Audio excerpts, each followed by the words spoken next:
สบายดีทุกคนข้าพเจ้าแมนพนักงานจากบริษัทซุนเสริญการค้าขาเข้าขาออกเนาะจำกัดเนาะซึ่งบริษัทของเราเนี่ยจะจำหน่ายเกี่ยวกับสิ่งสั่งน้ำหนักครบวงจรเนาะว่าจะแม่นสิ่งสั่งรถสั่งตัวหมูสั่งตัวงัวแล้วก็สิ่งทั่วไปเนาะ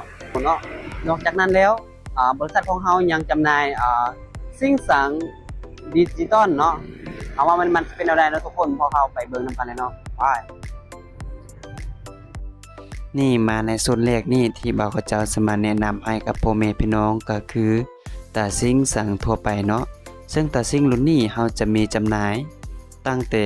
1กิโลกรัมฮอด150กิโลกรัมเนาะซึ่งตาซิ่งรุ่นนี้พ่อแม่พี่น้องสามารถเอาไปสั่ง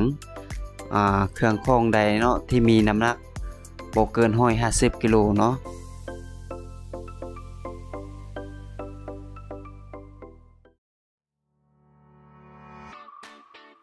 มาในโซนต่อมานี่ที่บ่าวเขาเจ้าจะแนะนำให้กับพ่อแม่พี่น้องก็คือสิ่งสั่งตัวหมูสิ่งสั่งตัวงัวซึ่งสิ่งสั่งรุ่นนี้เฮาก็มีหลากหลายขนาดจำหน่ายเนาะซึ่งพ่อแม่พี่น้องสามารถเลือกจับจองได้นะจ๊ะ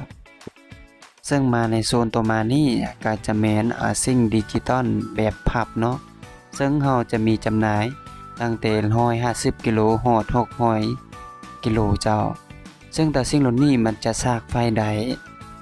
มันจะสะดวกสบายเนาะในการอุปโภคและบริโภคเนาะ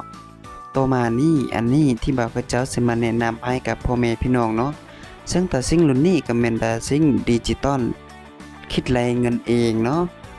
มีแต่ว่าเฮาเอาเครื่องของเฮาเนาะมาสั่งเนาะแล้วก็เฮากดราคาแต่มันก็จะรวมเงินให้เฮาเองซึ่ง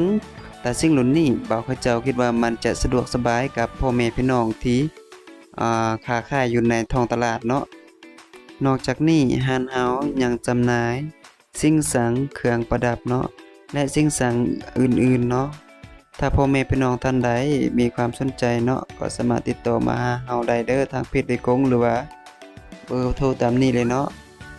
ทางงานพวกเราจะมีการจำหน่ายราคาย่อยและก็ราคาส่งเนาะซึ่ง